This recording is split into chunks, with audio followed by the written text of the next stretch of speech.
relations. So we can say that covers a wide swath of the African continent. That would include Africans of various hues, people who would be darker in complexion, who would be lighter in complexion, and the primary sources from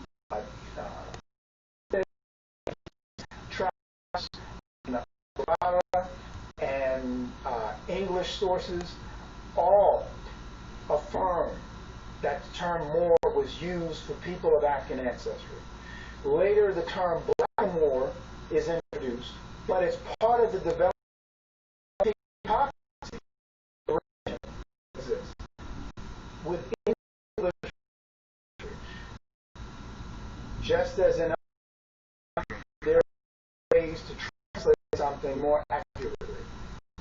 So, one of the examples I've often used is the difference in Spanish if you're speaking of knowing someone versus knowing something. You don't use the same verb. Conocer and saber is not the same thing. Right? One means to know a person, one means to know about something. By the same token, if you translate more simply mean black, English language is affiliated with so much negativity. Long before it's ever referenced for people of African, or I dare say Indian ancestry, because a lot of people seem to be under the impression that black was only used to refer to people of Africa, and that's not true. Black was, and in some cases, is still used to refer to people of Asia by Europeans.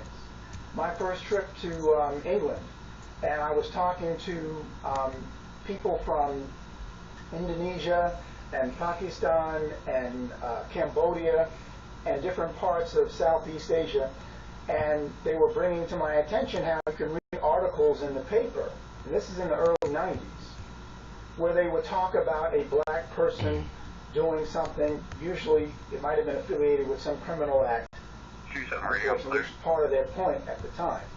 But they were saying that the term was used to encompass them.